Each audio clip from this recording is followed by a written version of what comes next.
조갑제 TV 시청자 여러분 안녕하십니까? 2026년 7월 16일 오전 10시 40분입니다.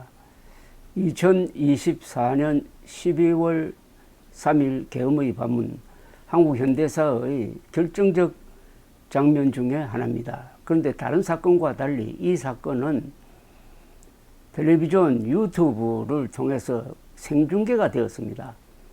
아마 친위 쿠데타가 이렇게 생중계된 것도 역사에 없는 일입니다. 그러니까 세계가 지켜보았습니다. 그 중에 가장 먼저 계엄에 반대하면서 국회로 달려간 사람이 한동훈 국힘당 대표였습니다. 이렇게 해서 친위 쿠데타가 조기에 진압이 되었는데, 그 진압이란 말은 국회가 계엄 해제 결의안을 통과시킨 걸 기준으로 해야 되겠습니다. 그런데 요사이 추경호 당시 국힘당 원내대표, 지금 현 대구시장이 내란 중요임무 종사죄 혐의로 기소가 되어가지고 재판을 받고 있으면서 다시 이 계엄의 밤에 무슨 일이 일어났는지가 법정에서 다루어지고 있습니다. 안철수 의원이 증인으로 나와서 진술한 게 좀 서로 왜곡되고 해석을 멋대로 하고 해가지고 좀 제대로 전해지지 않는 면이 있는데, 어제는 보다 확실한 증인이 등장했습니다. 서범수 국힘당 의원입니다. 서범수 국힘당 의원은 울산 지역 출신인데, 계엄 해제의 결의에 가표를 던진 18명의 국힘당 의원 중 한 사람입니다. 또 이분은 상당히 처음부터 끝까지 그 사안을 한동훈 당대표 옆에서 목격하고 지켜보고 그리고 전화 걸고 했던 아주 중요한 증인입니다. 증인. 역사적 현장의 중요한 증인입니다. 증인인데, 어제 진술한 것은 안철수 의원의 진술보다는 훨씬 더 깊이가 있습니다. 그리고 굉장히 객관적으로 진술을 했는데, 어제 진술한 걸 요약을 하면은 이겁니다. 그 당사로 모이라고 했다는 게 갑자기 정점이 됐는데, 그건 아무런 정점이 될 게 없고, 당사로 모이라고 한 것은 한동훈 당대표가 국회로 가는 중에 연락을 취하니까 국회가 봉쇄되었다 해가지고 일단 당사로 모이자. 큰 길 하나 건너면은 바로 국회와 맞닿아 있는 국힘당 당사로 모이자고 했다는 겁니다. 그래서 당사로 모였는데, 정확하게 말하면 당사에서 최고위원회의를 소집한다는 것이었다고 합니다. 자연스럽게 당사로 국회의원들이 많이 모였다는 겁니다. 그런데 여기서 이제 추경호 원내대표와 한동훈 대표가 의견이 갈라졌다는 겁니다. 이게 굉장히 중요한 쟁점으로 지금 부각되고 있습니다. 한동훈 의원은 빨리 국회로 가자. 당신 대표입니다. 빨리 국회로 가자는 입장이었고, 추경호 원내대표는 국회의원들이 다 모이고 중진들 의견도 들어보고 하자. 기다리자. 한동훈은 급하다, 가자. 이렇게 된 겁니다. 한동훈 의원은 지금 비상계엄령인데, 이거 긴급사안인데 이렇게 기다리고 해서는 안 된다. 빨리 가서 국회 결의에 참여해야 된다는 그런 입장이고, 추경호 원내대표는 다른 국회의원들 이야기도 들어봐야 되니까 기다리자. 요겁니다. 바로 한쪽은 빨리 가자, 다른 쪽은 기다리자. 요 선택이 굉장히 역사적인 큰 흐름을 결정한 선택입니다. 왜냐하면은 기다리자는 사람과 가자는 사람은 입장이 달라요. 어떤 입장이 다르냐? 한동훈 당대표 입장은 이건 뭐 보나 마나 하나 불법이다. 그래서 계엄 선포 직후에 바로 불법이므로 이 계엄은 국민과 함께 막겠다는 메시지를 바로 던진 직후였습니다. 그러니까 이미 막겠다는 입장을 순간적으로 즉각적으로 정한 겁니다. 그러나 추경호 원내대표는 그러지 못했습니다. 그러니까 이 계엄의 성격에 대해서 국회의원들 이야기를 들어봐야 한다. 중진 의원들 이야기를 들어봐야 한다는 입장이었던 것으로 보입니다. 자, 이게 큰 차이라는 거죠. 불법 계엄이다. 막아야 한다. 이렇게 생각하는 사람과 그것은 더 기다려보고 좀 상황을 알아봐야 된다는 사람의 차이입니다. 그런데 역사가 참 무서운 점이 있습니다. 역사가 급변할 때는 역사가 사람을 기다려주지 않습니다. 역사는 그냥 흘러갑니다. 사람이 따라오면은 역사의 흐름에 타는 것이고 머뭇하면은 그냥 탈락해버리는 겁니다. 그 순간에 어떤 결정을 하느냐는 것은 아주 기민한 결정이 되느냐 아니면 둔한 결정이 되느냐는 건데, 이것은 여러 가지 우연적 요소도 있고 그 사람의 평소 실력, 평소 생각이 그냥 그대로 그 실력대로 드러나는 것입니다. 그래서 역사가 참 흥미로운 게 바로 결정적 순간에 어떤 행동을 하느냐에 따라서 그 자신의 운명도 달라지고 국가의 운명도 달라지는 것을 봅니다. 추경호식으로 행동했으면 어떻게 됐을까?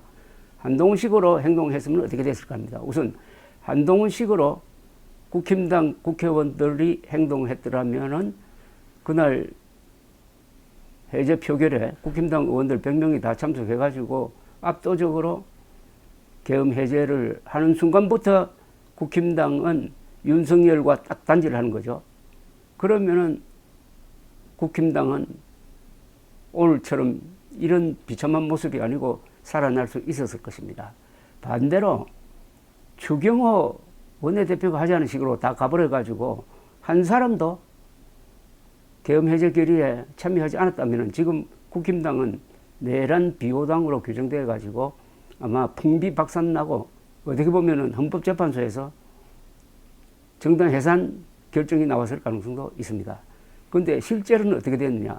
107명 중 18명만이 한동훈의 지시에 따라서 계엄 해제 표결에 참여를 했고, 이때부터 한동훈을 배신자다 또는 애국자다 이런 식으로 해가지고 당이 분열되어서 지금도 그 후유증을 앓고 있습니다.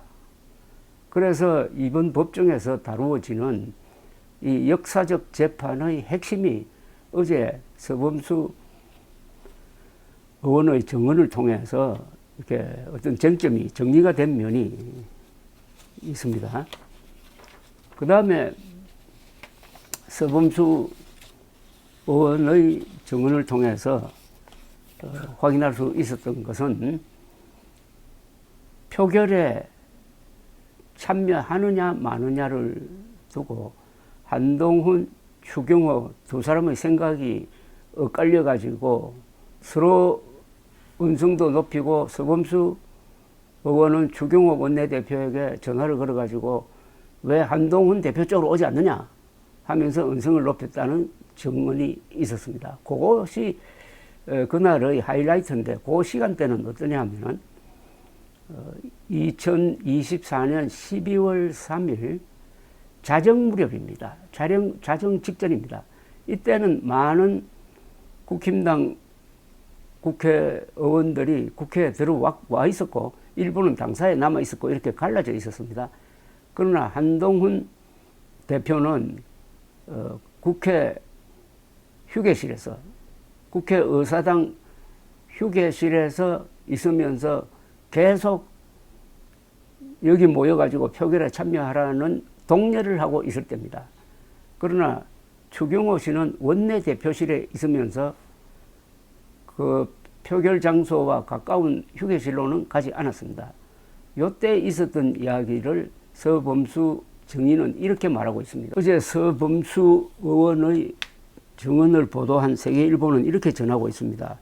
서범수 의원은 한동훈 대표와 추경호 원내대표가 국회에 들어간 후에도 집결 장소를 두고 맞섰다고 했다. 한동훈 의원은 본회의장 옆 휴게실에, 추 원내대표는 원내대표실에 각각 자리를 잡고 서로에게 자신이 있는 곳으로 오라고 요구했다는 것이다. 그래서 자신이 서범수 의원 자신이 추경호 원내대표에게 직접 전화하여 본회의실 쪽으로 오라고 말하며 언성을 높이기도 했다고 설명했다.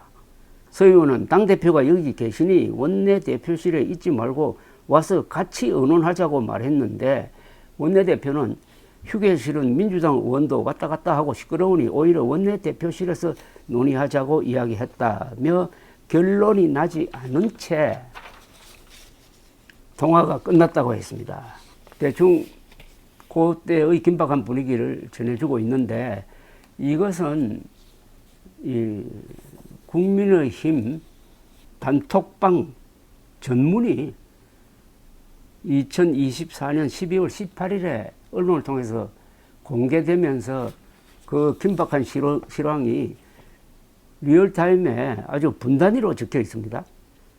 그 대목을 제가 소개를 해드리겠습니다.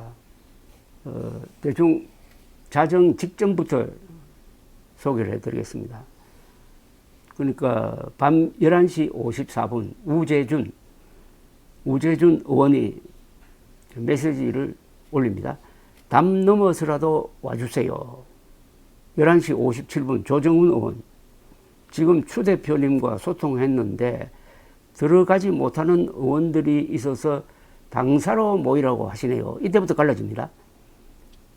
우재준 의원은 한동훈 대표 지시에 따라서 담 넘어서라도 국회의사당 본회의실로 와주세요라고 하는데 조정훈 의원은 추경호 원내대표 이야기를 전하면서 당사로 모이라고 한다는 뜻을 전달을 합니다. 그리고 11시 58분 우재준 의원이 다시 본회의장 휴게실로 와주세요. 같은 시간에 한지아 의원도 본회의실 휴게실로 와주세요 라고 문자를 띄웁니다. 그런데 새벽으로 넘어가서 즉 2024년 12월 4일 0시 3분 추경호 원내대표 문자 공지가 나옵니다. 비상의총을 합니다. 당사 3층에서 합니다. 여기서 확실히 갈라집니다. 당사로 모이라는 겁니다. 당사 3층에서 한다. 한동훈 대표는 본회의장 옆에 있는 휴게실로 모이라 이렇게 된 겁니다. 우재준 의원이 다시 올립니다. 경찰이 적극적으로 막지 않습니다. 가능하신 분들은 담 넘어 와주세요. 그 직후에 박수민 의원이 담 타고 진입했습니다. 이렇게 됩니다. 0시 4분 박형수 의원, 메시지에 혼선이 있으면 안 됩니다. 추 대표님께서 직접 말씀해 주세요. 다시 1분 뒤에 즉 새벽 0시 5분에 이런 메시지가 뜹니다. 추경호 원내대표 문자 공지 비상의총 장소 재공지 당사 3층이다. 당사로 오라는 겁니다. 당사로 오라. 국회 본회의장으로 오라. 완전히 달라집니다. 김희정 의원은 집결 장소 정확히 해주시기 바랍니다. 한지아 의원이 다시 이야기합니다. 집결 장소는 국회 본회의장 휴게실입니다. 완전히 또 다른 국회 본회의장 휴게실이라고 한동훈 당대표 메시지가 계속 나가는데도 불구하고 추경호 원내대표가 거기에 동조를 하지 않고 당사로 모이라고 하니까 이렇게 찢어지고 있는 상황입니다. 새벽 0시 6분 우재준 대표님 지시사항입니다. 본회의장 와주세요. 다시 1분 뒤 우재준 방금 옆에서 보고 지시하셨습니다. 초조한 한동훈 대표가 계속 모이라고 본회의장 옆 휴게실로 모이라고 지금 통보하고 있는 상황입니다. 박정아 의원 국회 본회의장으로 무슨 수를 써서라도 와야 합니다. 다시 우재준 의원 최대한 각자 방법을 써서라도 와주세요. 그러는데 새벽 0시 7분 조정훈 의원은 지금 당사에 약 18분 넘게 와 있습니다 라고 하고 0시 9분 박정훈 의원은 본회의장으로 오셔야 합니다 라고 또 메시지를 띄웁니다. 우재준 의원 그 직후에 10분에 0시 10분에 당대표 한동훈입니다. 본회의장으로 모두 모이십시오. 당대표 지시입니다 라고 또 올립니다. 1분 뒤에 우재준 의원 본회의장입니다. 예결위 아니에요. 이 말은 예결위 회의장에 도착했는데 아무도 없다는 송원석 의원의 말에 답변을 보낸 겁니다. 박덕흠 의원은 중앙당사에 있습니다. 라고 해요. 박정훈 의원은 0시 14분에 대표님 본회의장에 들어와 계시고 여기서 모여달라고 하십니다. 확실한 메시지를 보냅니다. 박정훈 의원이 한동훈 대표가 본회의장에 들어와 있으니까 여기다 모여라는 지시를 또 보낸 겁니다. 그 1분 뒤에 김소희 의원 거기를 들어갈 수가 없어요. 처음과 달리 경찰도 깔려서 담도 못 넘어가요. 이런 혼란 상황이 계속되고 있습니다. 15분, 0시 15분 송원석 의총 장소가 어딥니까? 예결위 회의장 아닌가요? 0시 15분 이다리 의원 들어갈 수 없어 당사로 왔습니다. 16분 박덕흠 중앙당사입니다. 이렇게 이야기를 합니다. 자, 시간이 점점 흐릅니다.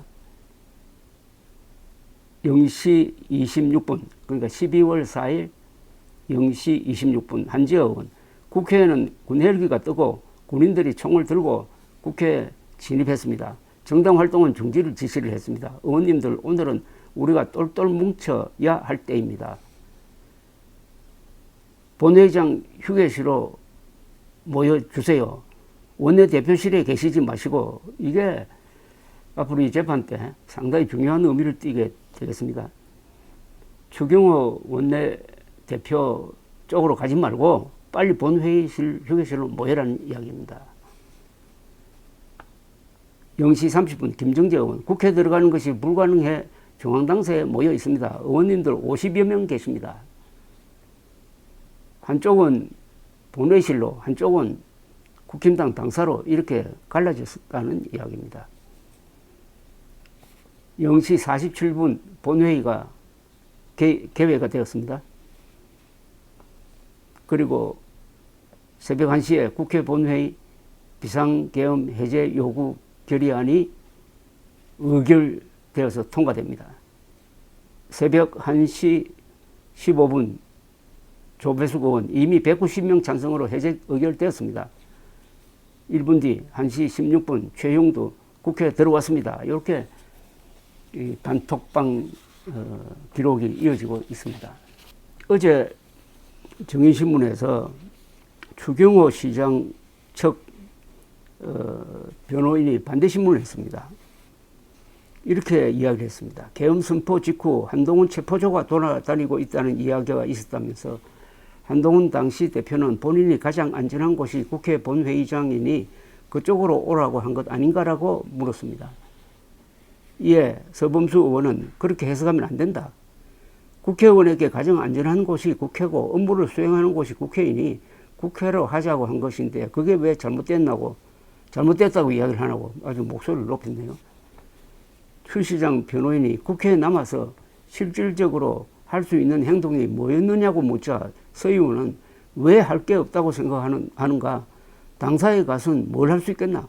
국회에서 저항이라도 하고 국회를 지키고 있어야지라고 말을 했습니다.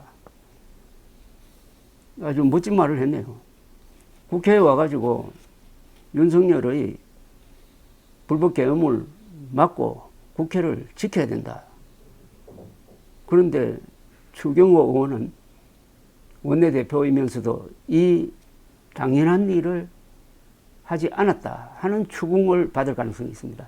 그것이 범죄 행위냐 아니냐는 것은 변론으로 하더라도 역사의 결정적 순간에 한동훈 의원이 당시 대표가 신속하게 정확한 판단을 해서 행동했고 추경호 원내대표는 무뭇하면서 역사의 흐름에서 이탈하는 모습이고 이게 역사재판에서 내란 사건 재판에서 어떻게 다루어질 것이냐 하는 것은 앞으로 이제 법리적 검토가 많이 이루어질 것 같은데 사실관계는 뭐 제가 지금 설명한 그대로로 봅니다.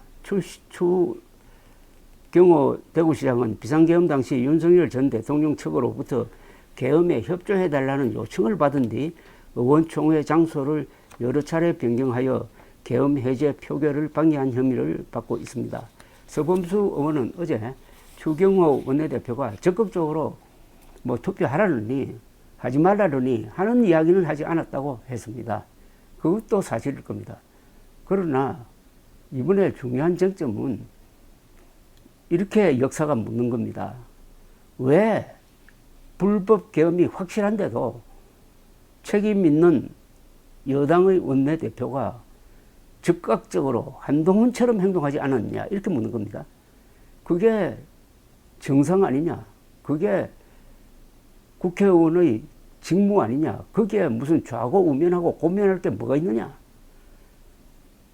이렇게 묻는 겁니다. 아주 준엄한 질문입니다. 당신은 왜 역사의 결정적 순간에 공화국이 대통령으로부터 공격을 받고 있는데도 신속하게 방어적 행동을 하지 않았느냐, 자위적 행동을 하지 않았느냐 이렇게 묻는 겁니다. 여기에 대한 답이 판사에 의해서 이것은 범죄행위다라고 나올지, 그건 범죄행위는 아니다, 그러나 도덕적 책임은 있다 이렇게 나올지 앞으로 이 사건을 주목할 필요가 있습니다. 감사합니다.